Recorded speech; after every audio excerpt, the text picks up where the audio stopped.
En ce printemps de l'an 52 avant notre ère, Jules César se tient devant ce qui devrait être une victoire de routine. Depuis 6 ans, ses légions avancent à travers la Gaule comme un rouleau compresseur. Aucun peuple n'a vraiment réussi à lui tenir tête. Les Helvètes ont plié, les Belges se sont soumis, même les redoutables Germains au-delà du Rhin ont préféré garder leur distance. L'homme qui se tient au pied du plateau de Gergovie, c'est le général le plus brillant de son époque, celui qui a écrit le manuel de la guerre moderne. Pourtant, ce jour-là, quelque chose dans l'air sent mauvais, très mauvais. Devant lui se dresse un plateau fortifié de 70 hectares perché à 744 mètres d'altitude. Les pentes sont si abruptes qu'un homme en armure complète peine à les gravir. En haut, derrière des murailles épaisses, un jeune chef arverne de moins de 30 ans attend. Son nom, Vercingétorix. Et contrairement à tous les autres chefs gaulois que César a affrontés, celui-ci sait exactement ce qu'il fait. L'histoire qu'on va raconter aujourd'hui, c'est celle d'une des plus cinglantes défaites de Jules César. Une bataille qu'il a passé le reste de sa vie à minimiser dans ses écrits, une humiliation qu'il a tenté d'effacer de l'histoire. Mais les faits sont là, gravés dans la terre d'Auvergne. En 52 avant Jésus-Christ, à Gergovie, l'invincible César s'est cassé les dents. Pour comprendre Gergovie, il faut revenir quelques mois en arrière. L'hiver 53-52 avant Jésus-Christ est glacial, et pas seulement à cause de la météo. Dans toute la Gaule, la colère monte. 6 années d'occupation romaine, 6 années de promesses non tenues, 6 années à voir leurs richesses partir pour Rome, leurs jeunes hommes enrôlés de force, leurs traditions bafouées. César pense que tout est sous contrôle. Il passe l'hiver tranquillement en Italie du Nord, dans sa province de Cisalpine, à s'occuper de politique romaine. Il a laissé ses légions en quartier d'hiver un peu partout en Gaule, dispersées, vulnérables, erreur fatale. En janvier 52, tout explose. À Cénaboum, l'actuel Orléans, les Gaulois massacrent tous les commerçants romains de la ville. Le sang coule dans les rues, les entrepôts brûlent. La nouvelle se propage comme une traînée de poudre à travers toute la Gaule. Le signal de la révolte a été donné. Et qui prend la tête de ce soulèvement? Un jeune homme que César connaît bien, trop bien même. Vercingétorix n'est pas n'importe qui. Fils de Celtilos, un aristocrate arverne puissant que les Romains ont fait exécuter pour avoir voulu devenir roi, il a grandi dans l'ombre de Rome. Certains historiens pensent même qu'il a servi dans l'armée de César, qu'il a appris auprès du maître lui-même l'art de la guerre à la romaine. Si c'est vrai, l'élève est sur le point de donner une leçon magistrale au professeur. Quand Vercingétorix se proclame chef des Arvernes début 52, son oncle Gobanitio tente de l'arrêter. Trop tard, le jeune homme a déjà levé des troupes dans les campagnes. Il revient à Gergovie en force, chasse son oncle et se fait proclamer roi. Puis il fait quelque chose que personne n'a réussi à faire avant lui, il unit les Gaulois. Un par un, les peuples se rallient, les Sénones, les Parisi, les Bituriges, les Carnutes, même certains Édouins, ces alliés de longue date de Rome, commencent à hésiter. Pour la première fois depuis le début de la conquête, César fait face à une coalition sérieuse, organisée, déterminée. Et cette coalition a un plan. Vercingétorix n'est pas un barbare écervelé qui charge tête baissée. Il a étudié les Romains, il connaît leurs forces et leurs faiblesses. Les légions sont invincibles en bataille rangée. Très bien, on ne leur donnera pas de bataille rangée. Les Romains dépendent de leur logistique impeccable. Parfait, on va leur couper les vivres. La stratégie de la terre brûlée. Brutale, impitoyable, dévastatrice pour les Gaulois eux-mêmes, mais terriblement efficace. Vercingétorix ordonne de brûler les fermes, les villages, les récoltes. Tout ce qui pourrait nourrir une armée romaine doit disparaître. Les populations se replient dans les oppidums fortifiés avec leurs provisions. Les Romains vont devoir traîner leurs propres vivres sur des centaines de kilomètres, dans la boue de l'hiver gaulois, avec des Gaulois qui harcèlent chaque convoi. César, quand il apprend la nouvelle du massacre de Cénaboum, comprend immédiatement la gravité de la situation. Il quitte l'Italie en catastrophe, traverse les Alpes enneigées en plein hiver, un exploit en soi.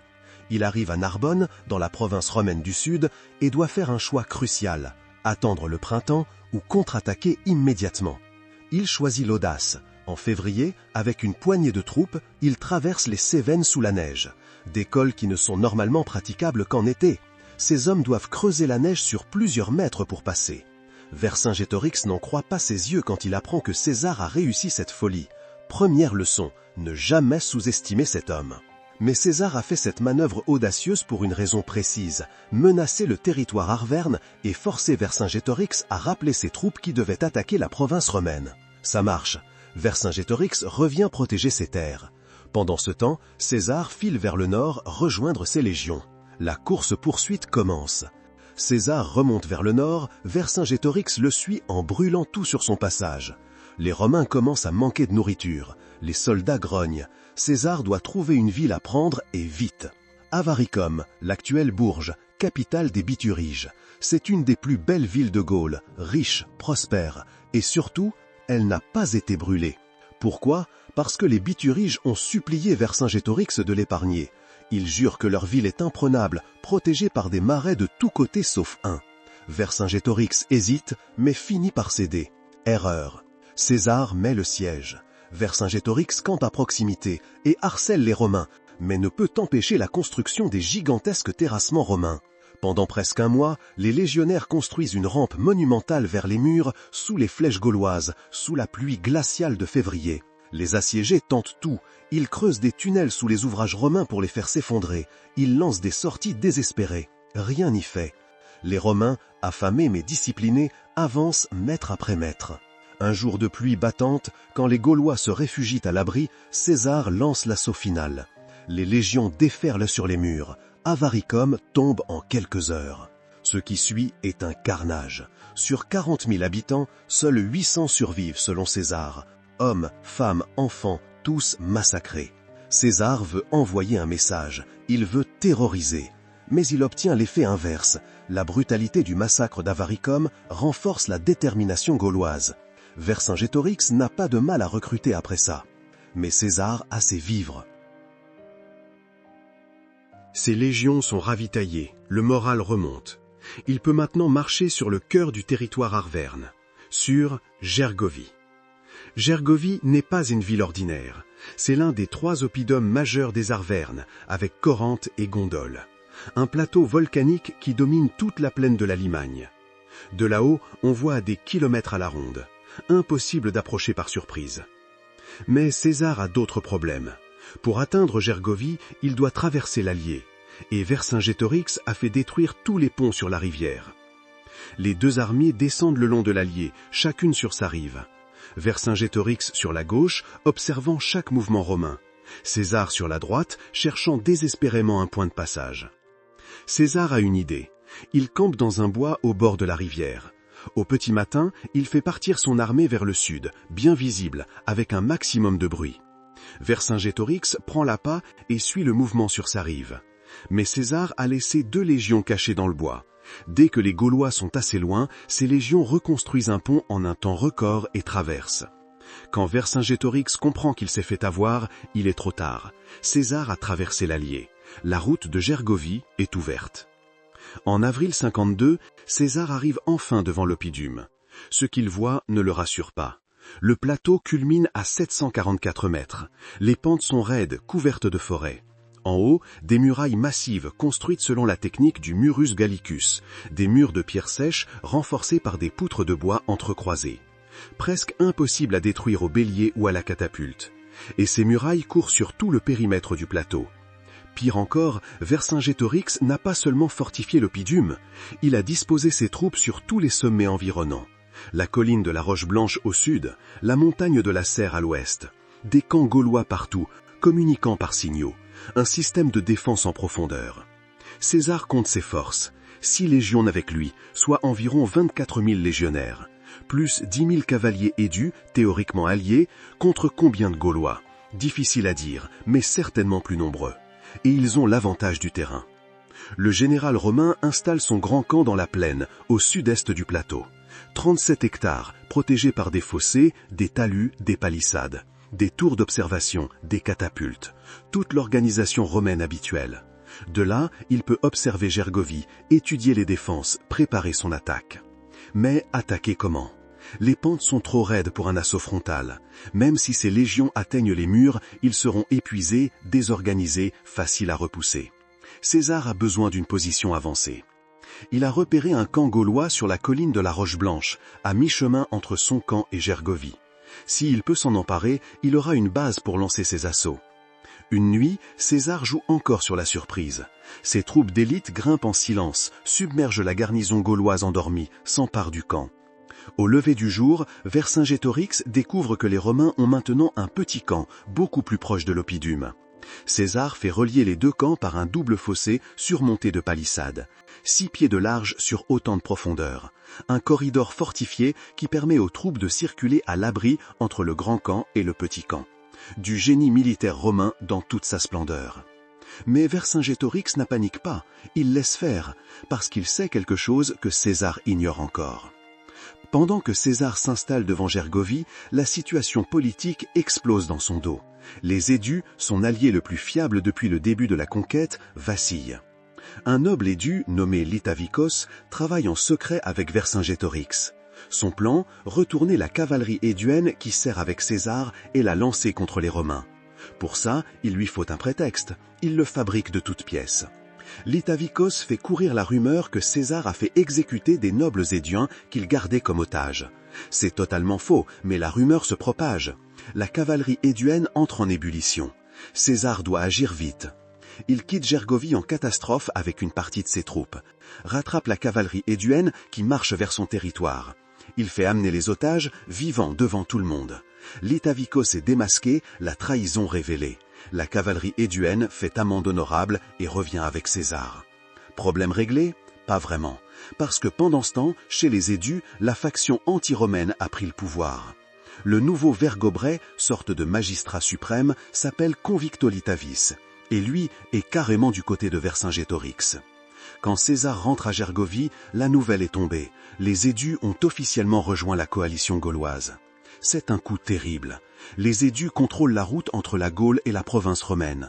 Ils peuvent couper les lignes de ravitaillement de César. Pire, leur ralliement va encourager tous les peuples qui hésitaient encore. César est maintenant isolé au cœur de la Gaule hostile, devant une forteresse imprenable, avec des alliés qui le trahissent un par un. Il doit obtenir une victoire, et vite, pour renverser la dynamique. Il doit prendre Gergovie. Mais comment? Césaire est un tacticien brillant. Il ne va pas se lancer dans un assaut frontal suicidaire. Non, il va utiliser la ruse, la manipulation, créer une diversion pour frapper là où on ne l'attend pas. Son plan est subtil. Une nuit, il va faire croire à Vercingétorix qu'il prépare une attaque massive sur le flanc ouest de Gergovie. Pour ça, il va envoyer toute une colonne d'hommes faire le tour du plateau, bien visible, avec beaucoup de bruit. Mais ce ne seront pas des soldats, ce seront des muletiers, des servants, des bagagistes déguisés en légionnaires, avec des casques, des boucliers, tout pour faire illusion de loin. Pendant que les Gaulois courent défendre l'ouest, les vraies légions d'assaut passeront du grand camp au petit camp par le corridor fortifié à l'abri des regards. Et de là, elles frapperont sur le flanc sud, presque sans défense, pour s'emparer des camps gaulois au pied des murailles. L'objectif n'est pas de prendre Gergovie d'un coup, c'est d'infliger des pertes aux Gaulois, de prendre leur camp, de montrer qu'on peut les frapper et de remonter le moral des Romains après la trahison des Édus. Au petit matin d'un jour de mai 52, la machination se met en branle. La fausse colonne part vers l'ouest.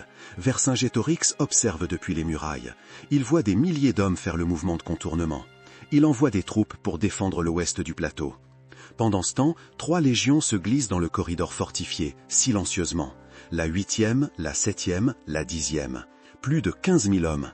Ils s'entassent dans le petit camp, tendus, attendant le signal. Le signal convenu, 3 fusées lancées du petit camp. C'est le signe d'attaquer. L'objectif est clair, s'emparer des camps gaulois au pied des murailles, pas plus. Ne surtout pas tenter d'escalader les murailles elles-mêmes. Juste les camps. C'est net, c'est précis, c'est limité. Les 3 fusées s'envolent. Les légions jaillissent du petit camp et chargent. Tout va bien au début. Les Gaulois, surpris, abandonnent leur premier camp. Les légionnaires s'en emparent rapidement. Victoire facile, trop facile. C'est là que ça dérape. Les légionnaires, emportés par l'élan, ne s'arrêtent pas au camp. Ils voient les murailles de Gergovie, si proches. Ils voient la gloire, le butin, la victoire. Ils continuent à monter. César, depuis le petit camp, voit ses hommes grimper vers les murailles. Il fait sonner la trompette de retraite. 1 fois, 2 fois, 3 fois. Personne n'écoute. La 8e légion en particulier est déchaînée. Ils atteignent presque les portes de l'oppidum. Mais là-haut, quelque chose se passe, quelque chose que César n'avait pas prévu. Sa ruse n'a pas marché, pas du tout. Des groupes d'observateurs gaulois, postés sur les hauteurs autour de Gergovie, ont vu le vrai mouvement. Ils ont vu les légions passer du grand camp au petit camp. Ils ont compris que l'attaque à l'ouest n'était qu'une diversion, et ils ont immédiatement fait remonter l'information au commandement gaulois. Vercingétorix n'est pas tombé dans le piège. Ses troupes n'ont pas quitté les positions défensives cruciales. Elles sont restées là, attendant. Et maintenant que les légionnaires arrivent au pied des murailles, désorganisés, épuisés par la montée, séparés de leurs unités, les Gaulois contre-attaquent. Des milliers de guerriers gaulois déferlent des murailles et des hauteurs. La cavalerie arverne, menée par les meilleurs combattants, charge en tête. Les Romains, pris par surprise, tentent de reformer leurs lignes. Impossible, c'est la panique. Un centurion de la 8e Légion, Marcus Petronius, réussit à atteindre les murailles avec sa manipule. Il tente de franchir les défenses, de forcer une porte. Les Gaulois le submergent. Petronius se bat comme un lion, couvre la retraite de ses hommes. Il est criblé de traits, tombe, meurt sous les coups. Ses soldats tentent de récupérer son corps. Impossible. Les Gaulois les repoussent. Sur toute la pente, c'est la débandade. Les légionnaires fuient vers le bas. Mais là, un nouveau drame se produit. Des troupes éduennes arrivent par un autre chemin pour renforcer l'attaque romaine, comme prévu dans le plan initial. Mais dans la confusion, les légionnaires romains en déroute les prennent pour des ennemis. Après tout, les éduennes viennent de trahir. Les Romains tirent sur leurs propres alliés. Le chaos devient total. Vercingétorix, du haut de ses murailles, voit l'opportunité. Il peut écraser les Romains maintenant, les pousser jusqu'au pied du plateau, peut-être même prendre le petit camp. La victoire complète est à portée de main. Mais il ne le fait pas. Vercingétorix rappelle ses troupes. Il les ramène vers les hauteurs. Pourquoi ? Parce qu'il sait que César a encore des légions fraîches au pied du plateau. Il voit les Romains reformer leurs rangs dans la plaine. Il sait que s'il pousse trop loin, il risque de perdre l'avantage du terrain et de se faire prendre dans une bataille rangée. Et ça, c'est exactement ce que César espère. Le général romain fait sortir des troupes du petit camp pour couvrir la retraite. Il essaie même de provoquer les Gaulois en bataille, en rangeant ses légions bien visibles dans la plaine. Vercingétorix ne mord pas à l'hameçon. Ces guerriers, excités par la victoire, veulent poursuivre.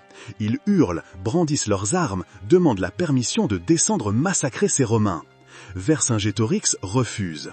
Il les tient fermement sur les hauteurs. C'est une preuve extraordinaire de discipline et de contrôle. Les Gaulois ont la réputation d'être impulsifs, désorganisés, incapables de résister à l'appel du combat. Vercingétorix prouve le contraire. Il commande une armée aussi disciplinée que les légions romaines. César, dans la plaine, fait le compte.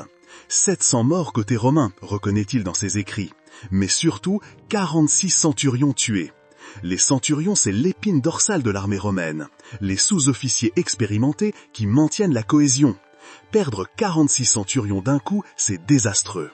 La réalité est probablement pire que ce que César avoue. Certaines sources antiques parlent de pertes bien plus lourdes. Mais même en s'en tenant aux chiffres de César, c'est une défaite sévère. Pendant 3 jours encore, César reste devant Gergovie. Il tente de provoquer une bataille. Il déploie ses légions, fait des démonstrations de force. Vercingétorix ne bouge pas. Il a gagné, il le sait, il n'a aucune raison de prendre des risques. Le 3e jour, César lève le camp. Il fait détruire le petit camp pour que les Gaulois ne puissent pas le réutiliser. Il rassemble ses légions et part vers le nord. Direction, rejoindre son lieutenant Labienus qui combat les Parisi et les Sénones. César présente ça comme une décision stratégique. En réalité, c'est une fuite. Il ne peut pas rester devant Gergovie, isolé, avec des troupes démoralisées et des alliés qui le trahissent. Il doit regrouper ses forces, reprendre l'initiative. Pour la première fois depuis le début de la guerre des Gaules, Jules César s'avoue vaincu. On ne peut pas parler de Gergovie sans s'arrêter sur un aspect crucial de la victoire de Vercingétorix, le renseignement militaire. César avait un plan brillant, une ruse digne des plus grands tacticiens. Si elle avait fonctionné, il aurait probablement pris les camps gaulois, infligé de lourdes pertes et changé le cours de la bataille. Mais elle n'a pas fonctionné. Pourquoi ? Parce que Vercingétorix avait organisé un réseau d'observation exceptionnel. Des groupes de guesseurs postés sur tous les sommets autour de Gergovie. Ils communiquent par signaux, fumée le jour, feu la nuit. Chaque mouvement romain est observé, rapporté, analysé. Quand les légions ont commencé à se déplacer du grand camp vers le petit camp, des observateurs l'ont vu et ont immédiatement transmis l'information. Le commandement gaulois a eu le temps d'analyser la situation et de comprendre que l'attaque à l'ouest était une feinte. Ils ont gardé leurs troupes en position, prêtes à frapper au bon moment. C'est considéré aujourd'hui comme la première grande victoire du renseignement militaire dans l'histoire de France. Vercingétorix n'est pas gagné grâce à la force brute ou à la chance. Il a gagné grâce à l'information, à l'organisation, à l'intelligence tactique. Les Romains, habitués à la supériorité de leur discipline et de leur organisation, se sont retrouvés face à un adversaire qui jouait avec les mêmes armes. Ça les a complètement déstabilisés. La victoire de Gergovie change tout. Pas tant sur le plan militaire, l'armée romaine reste intacte, puissante, mais sur le plan politique et psychologique. D'abord, Vercingétorix devient le héros incontesté de la résistance gauloise. Après Gergovie, il est désigné commandant suprême de toutes les forces gauloises coalisées lors d'une assemblée à Bibracte, la capitale des Éduins. Même les Éduins, qui ont hésité si longtemps, se rangent maintenant pleinement derrière lui. Des peuples qui n'avaient jamais rejoint la coalition se rallient. Les Belges du Nord commencent à bouger. Des tribus en Aquitaine entrent en rébellion. Pour la première fois, une vraie armée pangauloise se forme, coordonnée, avec un commandement unifié. La Gaule tout entière croit maintenant qu'elle peut chasser les Romains. L'invincible César a été battu. Si ça a été possible une fois, ça peut l'être à nouveau. Du côté romain, c'est la panique. Les alliés gaulois qui servaient encore avec César commencent à déserter. Les convois de ravitaillement sont attaqués partout. La route vers la Provence romaine est coupée. César est isolé en territoire hostile avec une armée démoralisée. À Rome, les ennemis politiques de César s'empressent d'exploiter la nouvelle. On murmure que le grand général n'est plus si grand, que la conquête de la Gaule était une erreur, que César devrait être rappelé. Sa carrière politique est en danger. César doit absolument obtenir une victoire décisive pour renverser la situation. Il doit écraser Vercingétorix et briser la coalition avant qu'elle ne devienne trop puissante. C'est ce qui va le mener à Alésia quelques mois plus tard. Mais ça, c'est une autre histoire. Avec le recul, plusieurs facteurs expliquent la défaite de César à Gergovie. D'abord, il a sous-estimé son adversaire. César avait battu tous les chefs gaulois qu'il avait affrontés jusque-là. Il s'attendait à la même chose avec Vercingétorix. Erreur. Le jeune chef Arverne n'était pas du même calibre. Il avait étudié les Romains, compris leurs forces et leurs faiblesses et mis en place une stratégie adaptée. Ensuite, le terrain. Gergovie était un cauchemar défensif. Les pentes raides neutralisaient l'avantage romain en matière de formation de combat. Les légions ne pouvaient pas maintenir leur rang serré en grimpant ces pentes. Elles arrivaient désorganisées au contact. La logistique aussi. La stratégie de la terre brûlée de Vercingétorix avait fait son effet. Les Romains avaient du mal à se ravitailler. Ils étaient affamés, fatigués. Le moral n'était pas au plus haut. Le facteur politique également. La défection des Éduins avait créé une énorme pression sur César. Il devait obtenir une victoire rapidement pour empêcher d'autres défections. Cette précipitation l'a poussé à prendre des risques qu'il n'aurait normalement pas pris. Et enfin, l'indiscipline de ses propres troupes. Quand les légionnaires ont dépassé leurs objectifs et tenté d'escalader les murailles contre les ordres, ils ont transformé une opération limitée en désastre. César n'arrivait pas à contrôler ses hommes. C'est extrêmement rare dans l'histoire militaire romaine. Mais le facteur décisif reste le renseignement gaulois. Sans ces observateurs qui ont déjoué la ruse de César, la bataille aurait pu tourner différemment. Vercingétorix a gagné parce qu'il savait ce que César préparait avant même que l'attaque ne commence. Dans ses commentaires sur la guerre des Gaules, César raconte la bataille de Gergovie. Mais sa version des événements est intéressante. Il minimise tout. Il admet avoir perdu 700 hommes et 46 centurions, mais présente ça comme des pertes légères. Il dit que ses soldats ont agi contre ses ordres en tentant d'escalader les murailles. Il affirme qu'il a quand même atteint son objectif de rabattre la jactance gauloise et redonner du courage aux siens. Sauf que d'autres sources racontent une histoire différente. Plutarque, l'historien grec, parle d'un revers inquiétant. Il mentionne que tout allait bien pour César jusqu'à ce que les Éduins entrent dans la guerre, ce qui a provoqué un profond découragement dans l'armée de César. Dion Cassius, un autre historien, donne encore plus de détails sur les difficultés romaines à Gergovie. Il décrit une armée romaine en mauvaise posture, encerclée, risquant l'anéantissement. César, dans ses écrits, ne peut pas se permettre d'avouer l'ampleur de la défaite. Il écrit pour un public romain qui doit croire en son génie militaire. Il écrit pour ses ennemis politiques à Rome qui cherchent la moindre faille. Il écrit pour l'histoire qui doit le retenir comme un conquérant invincible. Mais les faits sont têtus. César est parti de Gergovie, Vercingétorix est resté. Dans le vocabulaire militaire, ça s'appelle une défaite. D'ailleurs, César lui-même, des années plus tard, selon certains témoignages, a admis en privé que Gergovie avait été une de ses pires erreurs. Il n'aurait jamais dû attaquer une position aussi forte avec une armée démoralisée et des alliés peu fiables. Pendant longtemps, on n'avait que le récit de César pour raconter la bataille de Gergovie. Mais au XIXe siècle, Napoléon III, passionné d'histoire romaine, a financé des fouilles archéologiques massives sur le site. Et on a trouvé des choses fascinantes. Des traits de catapultes romains fichés dans le sol, exactement là où César dit avoir installé son petit camp. Des restes de fortifications gauloises construites à la hâte, comme si elles avaient été érigées en urgence pendant le siège. Des pièces d'équipement romain abandonnées sur les pentes, probablement lâchées par des soldats en déroute. Les fouilles ont confirmé l'emplacement du grand camp romain, du petit camp, du corridor fortifié entre les deux. Elles ont même trouvé les restes du Murus Gallicus, cette technique de fortification gauloise si efficace. Toutes ces découvertes archéologiques valident le récit de César sur le déroulement de la bataille, même si elles ne peuvent pas nous dire l'ampleur réelle des pertes ou le détail des manœuvres tactiques. Ce qui est certain, c'est que Gergovie a bien été le théâtre d'une bataille majeure en 52 avant Jésus-Christ, et que les Romains en sont repartis sans avoir pris la place. Pour les archéologues et les historiens modernes, c'est une défaite claire. Pour Vercingétorix, Gergovie représente l'apogée. Il a 30 ans, peut-être moins. Il vient de battre le plus grand général de son époque. Il commande la plus grande coalition gauloise jamais assemblée. Des dizaines de milliers de guerriers le suivent, la Gaule entière croit en lui. Il est au sommet de sa gloire. Et ce sommet va durer quelques semaines. Parce que César n'est pas un homme qui accepte la défaite. Il remonte vers le nord, rejoint Labienus et ses 4 légions. Il recrute de la cavalerie germaine pour remplacer les Éduins traîtres.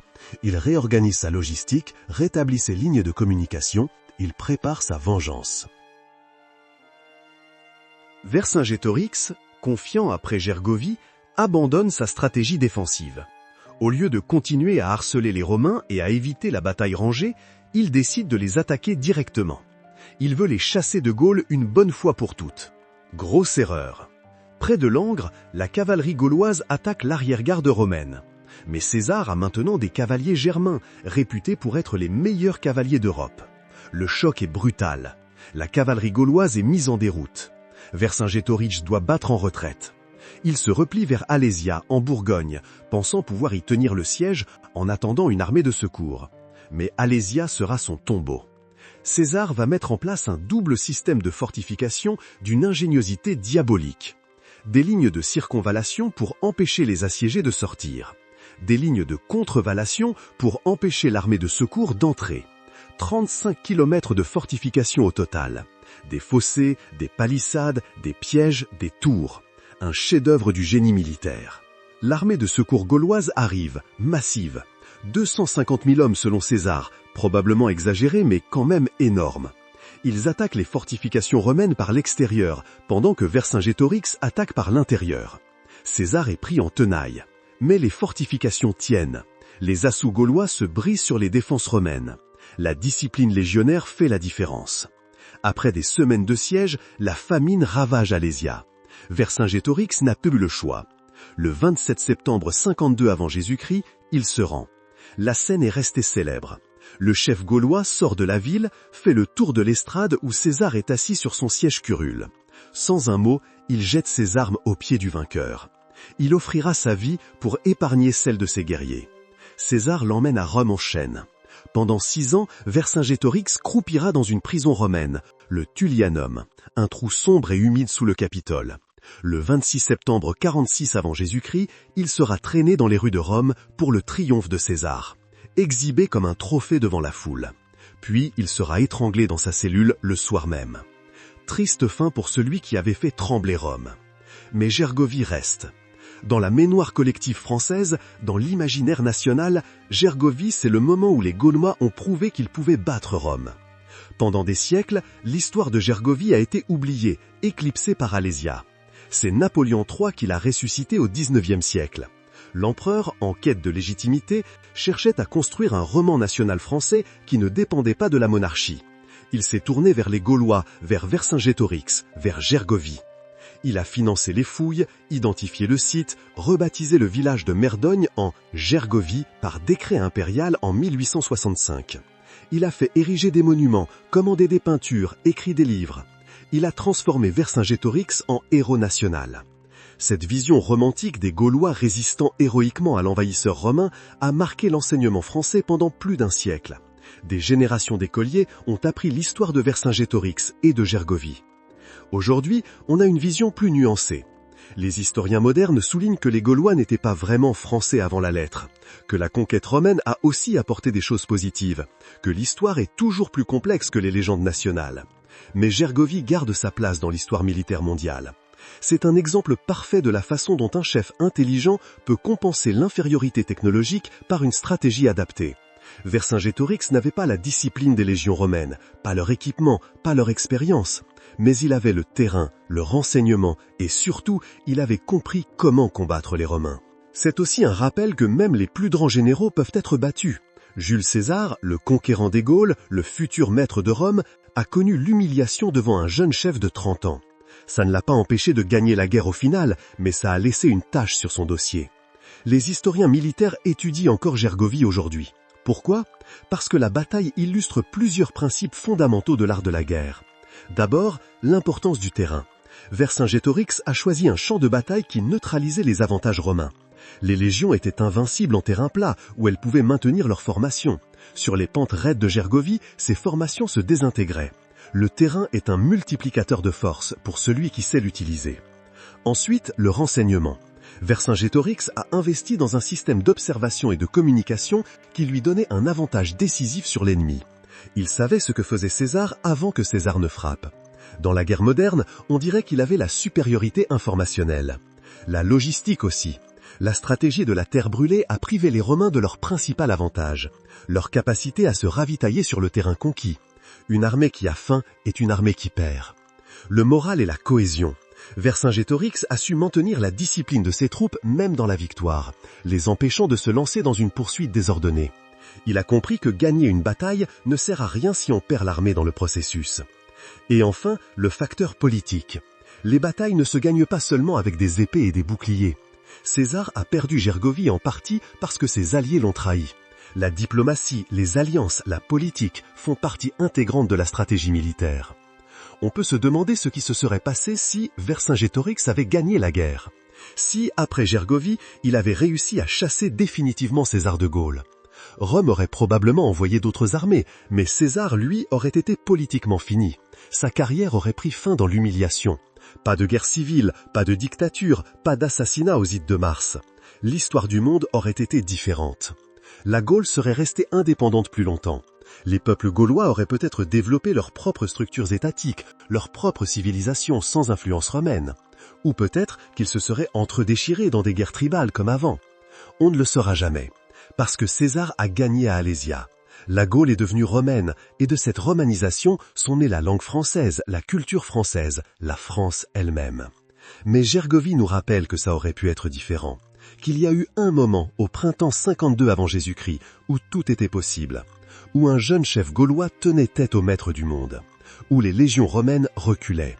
Ce moment n'a duré que quelques semaines, mais il est gravé dans l'histoire. Qui était vraiment Vercingétorix ? On sait finalement assez peu de choses sur lui. Tout ce qu'on sait vient de César lui-même, qui n'avait aucun intérêt à le présenter sous un jour favorable. Ce qu'on peut déduire, c'est que c'était un homme exceptionnel. Il a réussi quelque chose que personne avant lui n'avait accompli, unir les Gaulois. Ces peuples qui passaient leur temps à se faire la guerre entre eux, il les a convaincus de mettre leurs différends de côté pour combattre l'envahisseur commun. Il avait du charisme, c'est certain. Les guerriers gaulois ne suivaient pas n'importe qui. Il fallait prouver sa valeur au combat, sa générosité, son courage. Vercingétorix avait tout ça. Il avait aussi de l'intelligence tactique. Il a compris que battre les Romains en bataille rangée était impossible. Alors il a changé les règles du jeu. Terre brûlée, guérilla, harcèlement, utilisation du terrain. Il a inventé une nouvelle façon de faire la guerre contre Rome. Il avait de la vision politique. Il a su négocier avec les différents peuples, obtenir leur soutien, maintenir la coalition malgré les tensions. C'est un exploit diplomatique considérable. Et il avait du courage. Tout ce qu'on sait vient de César lui-même, qui n'avait aucun intérêt à le présenter sous un jour favorable. Ce qu'on peut déduire, c'est que c'était un homme exceptionnel. Il a réussi quelque chose que personne avant lui n'avait accompli, unir les Gaulois. Ces peuples qui passaient leur temps à se faire la guerre entre eux, il les a convaincus de mettre leurs différends de côté pour combattre l'envahisseur commun. Il avait du charisme, c'est certain. Les guerriers gaulois ne suivaient pas n'importe qui. Il fallait prouver sa valeur au combat, sa générosité, son courage. Vercingétorix avait tout ça. Il avait aussi de l'intelligence tactique. Il a compris que battre les Romains en bataille rangée était impossible. Alors il a changé les règles du jeu. Terre brûlée, guérilla, harcèlement, utilisation du terrain. Il a inventé une nouvelle façon de faire la guerre contre Rome. Il avait de la vision politique. Il a su négocier avec les différents peuples, obtenir leur soutien, maintenir la coalition malgré les tensions. C'est un exploit diplomatique considérable. Et il avait du courage. À Alésia, quand tout était perdu, il s'est livré lui-même pour sauver ses hommes. Il savait ce qui l'attendait, 6 ans de prison, puis l'étranglement. Il y est allé quand même. Les Romains respectaient leurs ennemis courageux. César lui-même, dans ses écrits, parle de Vercingétorix avec une certaine admiration, même s'il minimise ses succès. C'est rare. Si Vercingétorix était né à Rome, il aurait probablement été un des plus grands généraux de l'histoire. Mais il est né en Gaule, au mauvais endroit, au mauvais moment. Il a brillé brièvement, magnifiquement, avant de s'éteindre dans une cellule romaine. Le plateau de Gergovie est aujourd'hui un site archéologique et touristique majeur en Auvergne. Un musée moderne y a été construit en 2019, intégré harmonieusement dans le paysage. On peut y voir des vestiges authentiques du rempart gaulois, des reconstructions de fortifications, des maquettes qui montrent le déroulement de la bataille.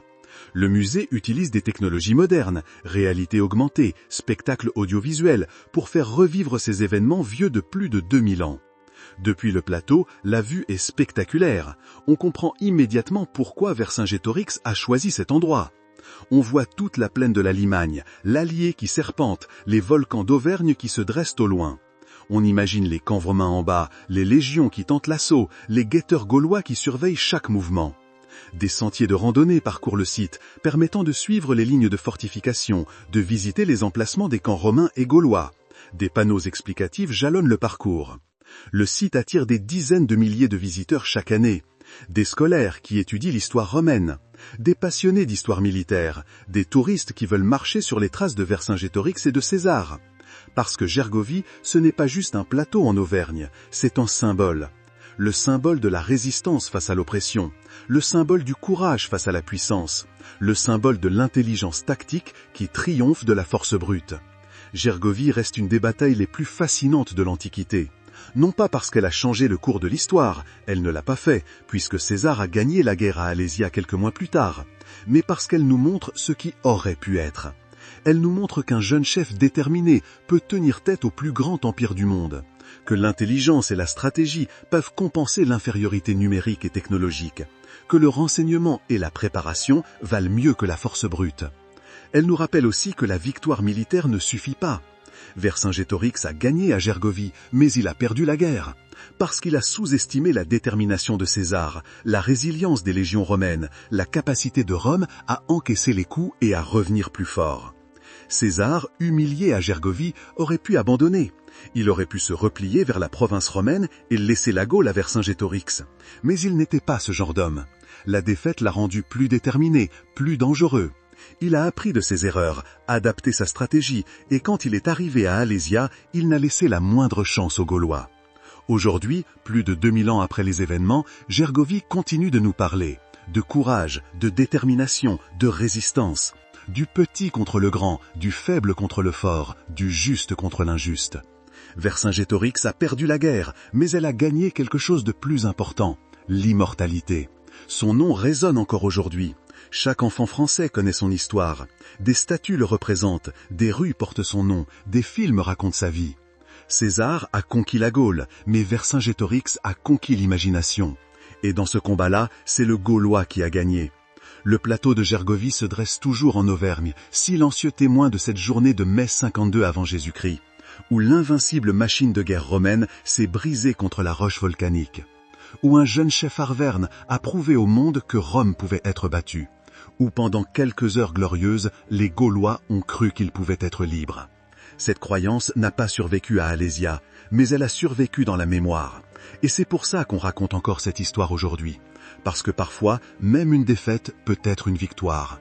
Parfois, tenir tête au tyran, même brièvement, vaut toutes les conquêtes du monde. Vercingétorix le savait quand il s'est rendu à Alésia.